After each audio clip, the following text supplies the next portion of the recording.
On today's show, learn the interview questions you need to ask to find the A players that you want to hire.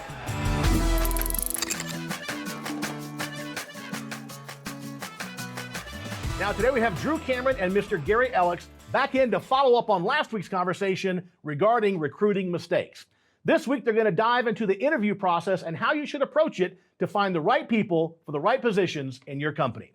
In this segment, they will talk about phone screening, using multiple interviewers, as well as standardized questions to ask. Take it away, fellas. Let's talk about the interview objectives, right? So, because the interview is a big piece of the hiring process. And so what are we trying to accomplish? On the phone screening, we're phone screening candidates to meet the criteria for the interview. I'm going to share with you a tool here in a few minutes, that you'll understand what I mean by that. It is basically, you have to just kind of get over the bar. So for example, one of the questions that you'll see says, do you have any sales experience? And I literally had somebody who had responded to the person doing the screening that, oh, yes, I do. I basically take orders at Wendy's.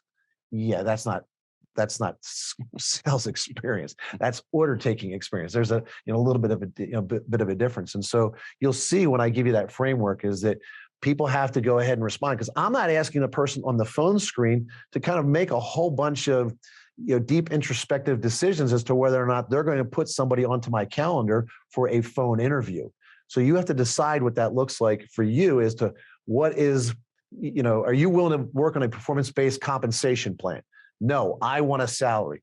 Thank you for your consideration. You're not going to be worthy of the opportunity for a face-to-face interview. That's just the way I handle those types of things. So you have to decide what are your zero tolerance markers for that phone screen. Gary mentioned obviously doing these video interviews. You can do them with Google Meet or Teams or Zoom or however you see fit. Here's a neat little tool specifically geared towards doing webcam interviews, and that's interviewstream.com. So I've had some success with that. It's a neat little tool. Phone interview then, okay, phone screen, you got qualified, you're worthy. I schedule you for, let's say, 8 a.m. on Friday, the 11th, for your 30-minute phone interview. The recruiter, you're told the process, the recruiter will contact you. His or her phone number is going to be coming from a such and such phone number, so that when you start seeing 610 phone numbers showing up in California, hey, better answer that phone whether you recognize that phone number or not, because that's the recruiter calling you. And if you don't answer and you miss your time, you miss your opportunity. Even if you call back in that 30-minute window, all right, you get whatever time I got left for you if you miss your opportunity, right? Again, can you follow instructions? I missed it, my dog, this, that, and everything. Well, then you should have called me and told me that you couldn't make it. Again, I'm as serious as a heart attack. These positions are $100,000 positions, sales positions. And again, if this is how you're treating me, how are you going to treat my customers? So talk about those two steps in this phone screen to the phone interview and what you look for. Well, the first thing I want to know is, are they a fan of the Ohio State Buckeyes? That's going to eliminate you right now if you're a Michigan fan. I can tell you right now. If you're in Michigan or you went to Michigan, no, I'm just kidding, obviously.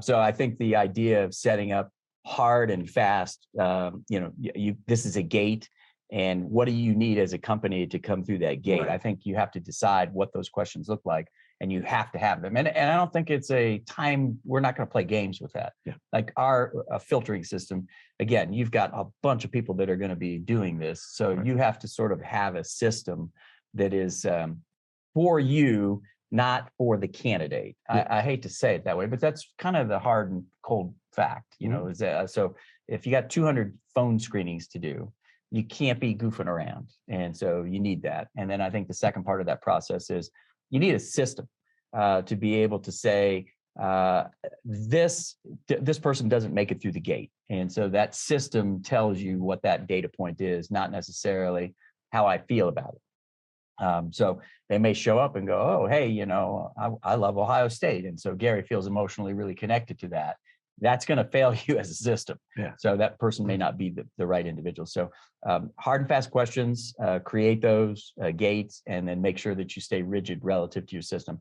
That's initially. As you get into the other interview process, we're going to obviously get more subjective. We're going to talk more culture. We're going to talk more attributes. Those are the kind of things. But the truth of the matter is that a lot of people are going to want those opportunities. A $200,000 opportunity is pretty interesting. Yeah. So And I respect my time and energy too much, as well as my candidates' time and energy too much. I understand there might be other players out there playing the game a different way. I don't care how other people play the game. I respect you and your time and your energy way too much to waste it. And so this is why we do it this way, to be effectively efficient for both of us, right? And I think when you tell people that, like, I appreciate that. It's interesting over the years when I've done this, how many people tell me they appreciate the professionalism and attention to detail. I've gotten people who have taken jobs with my clients on behalf of the fact that we had a process that they felt, was worthy of them. And they basically said, listen, I turned down other opportunities because I think if you guys are going to run your show this way, I think the upside for me is a lot better with everything else that I do. Right. So again, this is kind of you also passing the litmus test on their validation of you. Right. So we're looking for the most qualified interview person to get the phone interview appointment, and that that face-to-face interview appointment. And so at this point on an initial interview, it's up to you again if you want to compress time. I typically just have the sales manager in this particular case do the initial interview. Some people, when I got hired as the sales manager, regional sales manager at Connective Services, a utility company who bought my company back in the day, and I was taking over 40 salespeople at five locations. I went through a multi-person interview. I had multiple people interviewing me separately, and then I had a panel interview. We talked a little bit about this yesterday, making sure that you have a sequencing. And so, in fact, when interestingly enough, worked at Service Experts back in 1998, and they were looking to they were getting rid of the whole middle management team that I was a part of. They wanted to retain me. And they said, listen, we're going to bring you down to Nashville. We're going to walk you through 6 different opportunities. One of them was working with Gary. Gary didn't hire me, unfortunately. But we were looking to work together about, dealing with troubled centers at the time. And I say that jokingly. Gary didn't even know he was supposed to be interviewing me that day. So the flying formation, and in fact, none of the 6 people knew they were supposed to be interviewing me that day. What are you doing in my office? That's what I was. Yeah, really. And so it became quite comical. And it was the reason, interestingly enough, that I quit. I said, I am not only an employee, but I am a shareholder. And if you don't value my time and know what to do with the resource that you have, we're probably not a good fit for each other. And I'm gonna jump ship. And I did. Because again, it had nothing to do with Gary or any of the other 5 other people that were interviewing me that day. I was kind of, like you said, thrown upon them at the last minute because they did not have a sequencing or flying formation plan in place. Once you have that, we talked a little bit about this yesterday. You want to basically score independently. So if Gary's driving the questions, Gary can't be taking a lot of notes and scoring this thing. Other people are doing that based on the questions that he's asking. And then when somebody else in a panel interview takes over, they're scoring that. Now, when I do things individually, I'm going to give you the scoring system that I have for a sales position here very shortly. But like I say, the first interview typically focuses on experience, accomplishments, results, and that key criteria matchup for the company, right? To see if you're worthy of further consideration. Those second and third interviews focus on the candidate selling themselves on aligning their talents and skills with the companies, in this case, with the sales position or the position, the company, the culture, the fit, the chemistry. That's where you're going to determine that in that second and third one, right? We get past the basics. So as Gary said a little bit ago, and I want to bring him back in on this, as Gary said a little bit ago, as we get deeper into the process, it becomes more personable. Yeah, it does. And so we're going to have our questions are going to be a much different style of question. Obviously, that initial question is, hey, can you hop through the gate? Yeah. Can you show up on a video interview and not have vodka on the back of your credenza? Those are kind of things that we care about. Yep. So I'm not against vodka, but probably not in the interview process. So once you're into that second interview, we're going to establish a manager, like you talked about, a sales manager for the comfort advisor. So you're probably going to have that individual.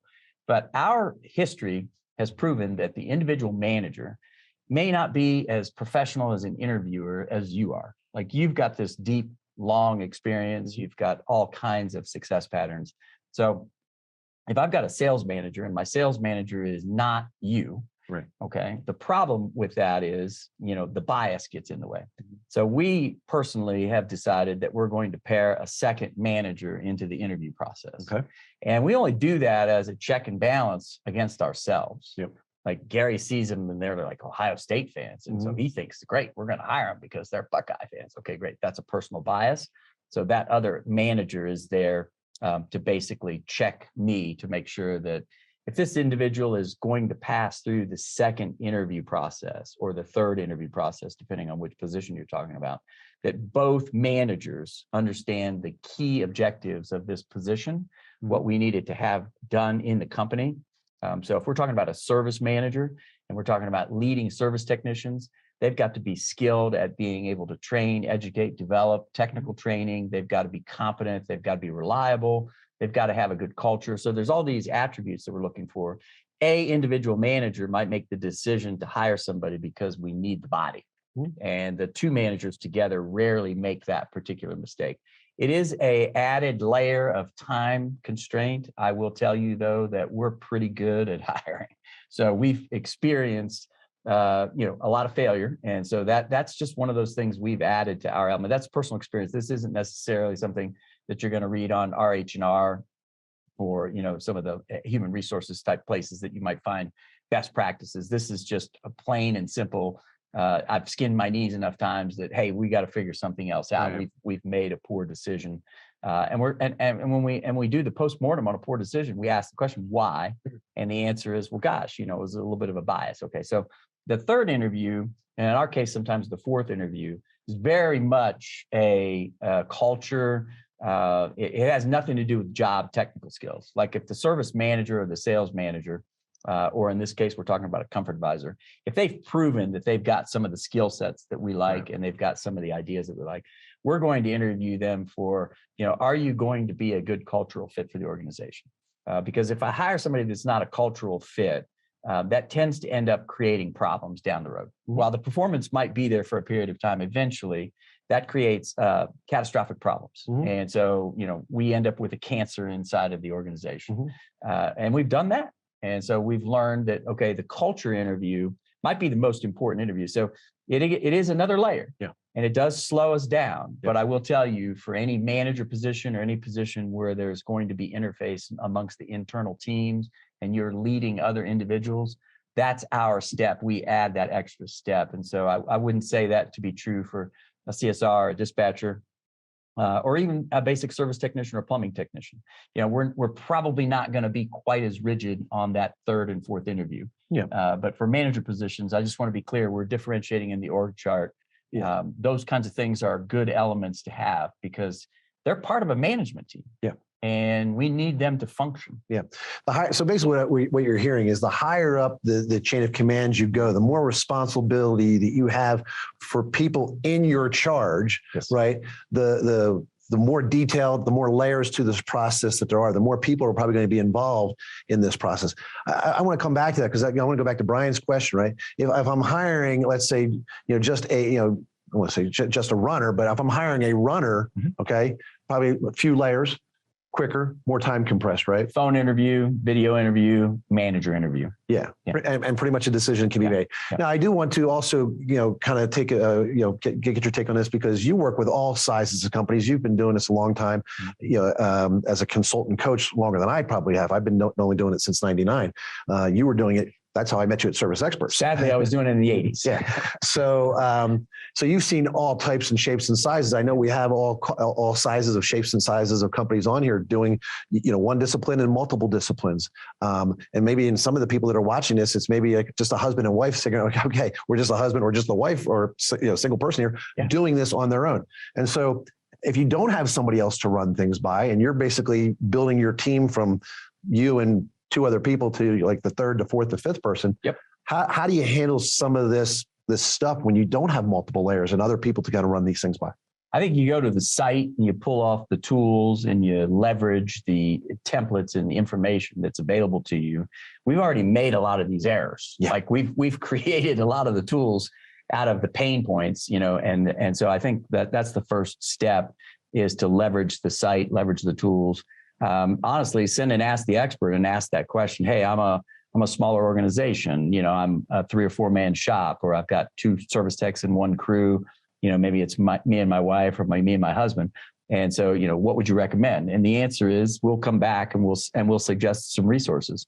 And I also think that you're going to be in that smaller business you're going to be building layers of experience for yourself too. Like we didn't get to be, 60 years old with all these lines in my forehead, because we made every decision well. That's just not how it works. Right.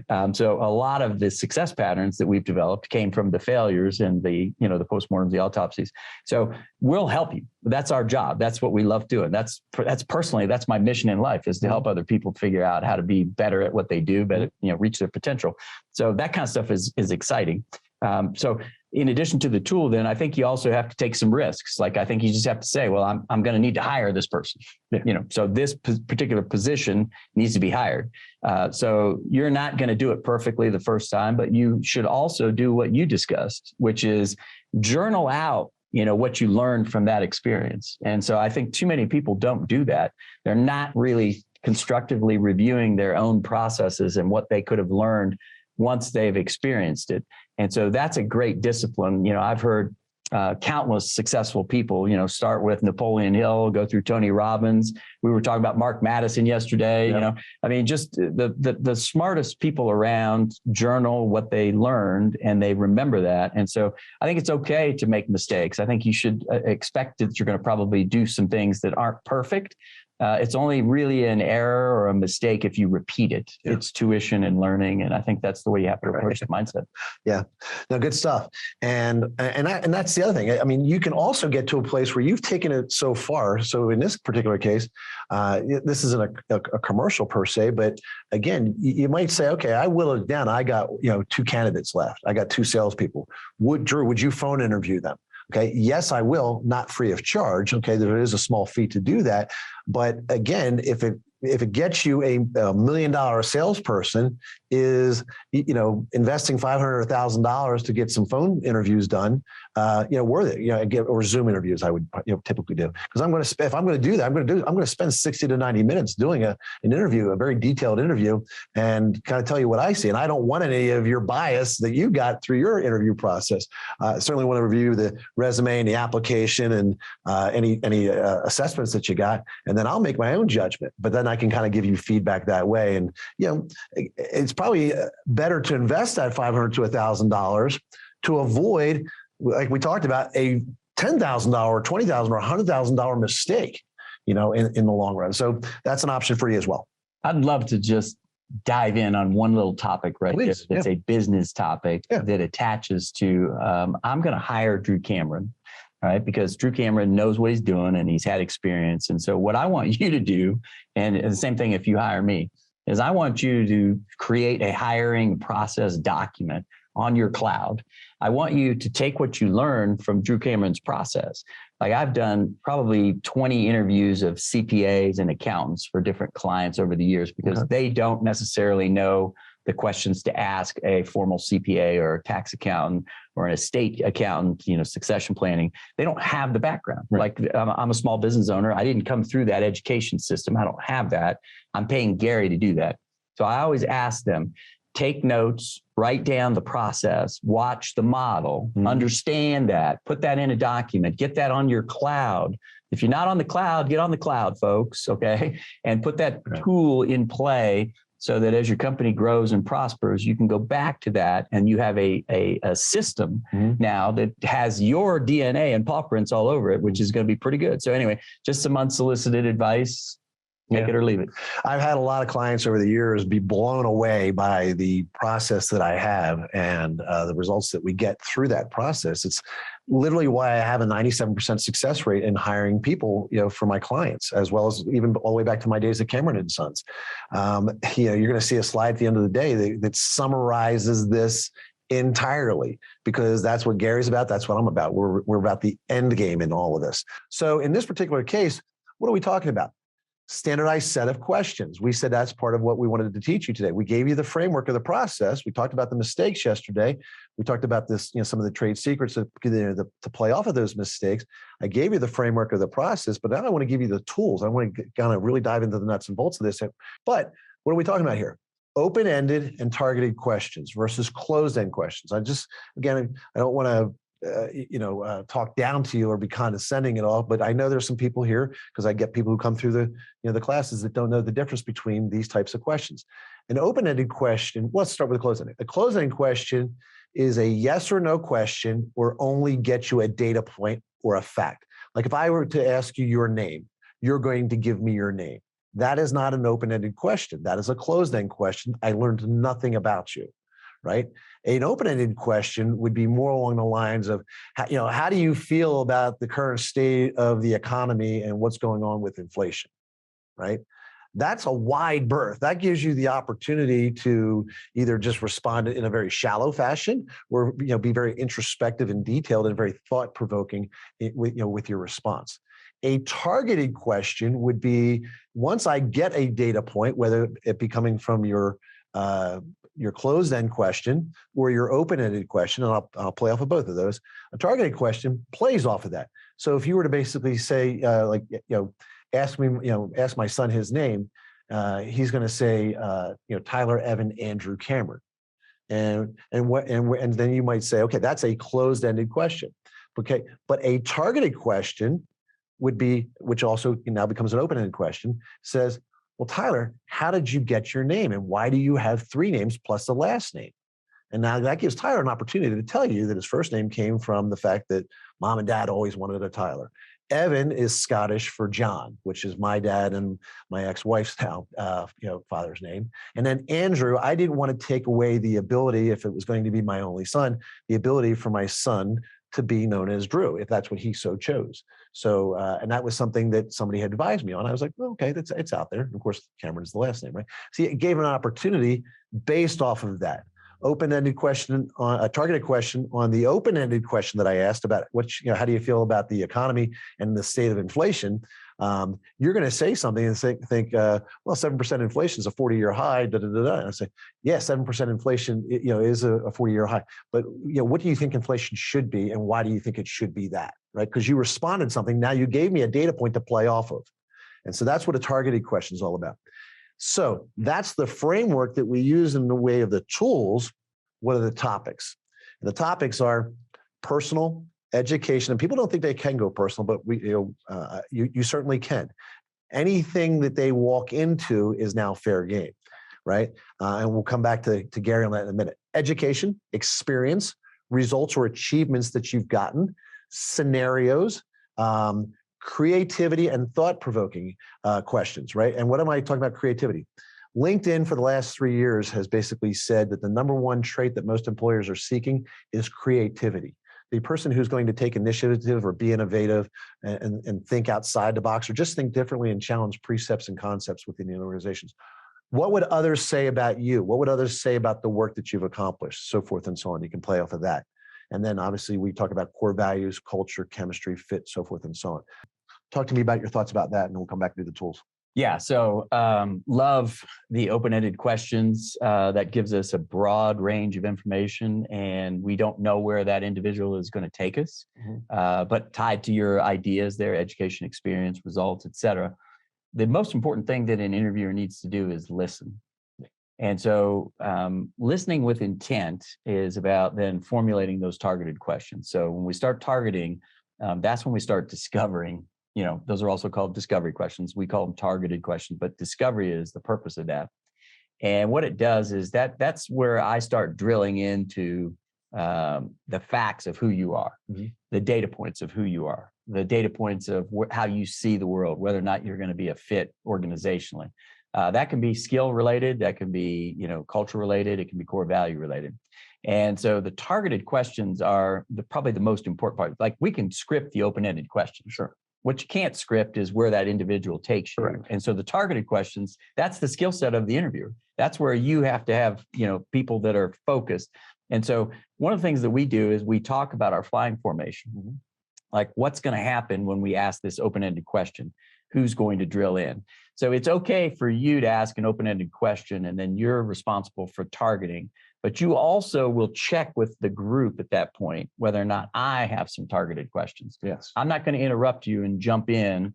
I'm going to wait until you're finished with what you're exposing, and then I'm going to dive in because I'm listening while you're asking those questions and that open-ended information is coming out. Right. So give me an example, of your core values. And so the individual is going to talk about that. Okay. And so you might say, well, give me a specific example in your career where that's happened to you. And so that individual will start talking about that targeted question. Mm-hmm. Well, right now our group is over here, we're listening, and we might have some interest of targeted questions too. So it's a little bit like Piranha.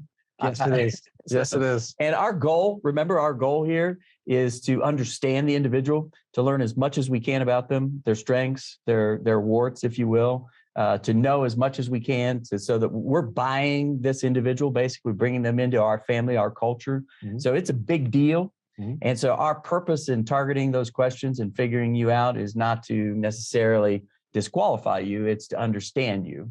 And so some of those things may disqualify you, mm-hmm. but we need to know. And so the weakness I see in most interview processes is we ask an open-ended question. And of course, we've given you some of those open-ended questions. And then we just keep going. Yeah. And we just accept that as, okay, great, you answered that question. And I just got done telling you guys yesterday, my son, read the book, Knock 'Em Dead. And, he's going through the questions in the book and he's going, well, how would you answer this question? And so he's getting coaching. And then he sits in a couple interviews and he's like, oh boy, he's like, yeah, that is not in the book. And I'm like, it's not supposed to be in the book. We're trying to figure you out. Obviously, everybody can read the book and they can basically present a front of who they are, mm-hmm. which isn't necessarily representative really who they are or what they're going to be inside the organization. My job is to figure out all the layers of that individual. And that's what targeted questions do. So I'm wicked when we come to those interviews. My team laughs at me. They're like, man, that was a hard interview. I'm like, it's supposed to be hard. It's supposed to be hard. Yeah. And you say, be hard on the problem, soft on the people. And that's not a problem per se, but it's hard on the opportunities. It's vetting this individual. And so targeted, I love the word, right, as well. And the reason it's targeted in this particular case, obviously on a sales call, it's different, right? And we talk about that in the sales training, which we'll get into in the next few weeks when we do some training. But targeted here is about the things in this particular position that you identified as key criteria for this position. And so if we start touching on topics and a red light goes off on one of the topics or something like that, I mean, everybody on the team knows what the key criteria is. And so a flare went off and said, oh, next thing you know is, somebody kind of, there's probably usually like a hand signal or an eye signal in the room or something like that. It's like, yeah, or chat if it's video, right? But if we're in a room together, it's a little different, right? But it's like Jake from State Farm, right? It's like blink twice if you're in trouble. No, and the woman, she's a sinner, and so I'm going to have a high sign or something like that. I might do a double pen tap because I'm going to make sure that nobody's tapping pens and clicking pens in the room, right? But if I do a double pen tap, that's signal to, hey, somebody jump in, right? And so have a signal between your team as to how you kind of trigger and play off each other. Well, as always, awesome content there from Mr. Gary and Mr. Drew. Now listen, if you like this episode, I want you to share it on Facebook. And if you want to unlock more premium training content to take your company to the next level, click on the link in the Facebook post and you'll get a free trial for 30 days. Well, that's our show for this week, folks. We'll see you next week here on Cracking the Code. Until then, bye-bye for now.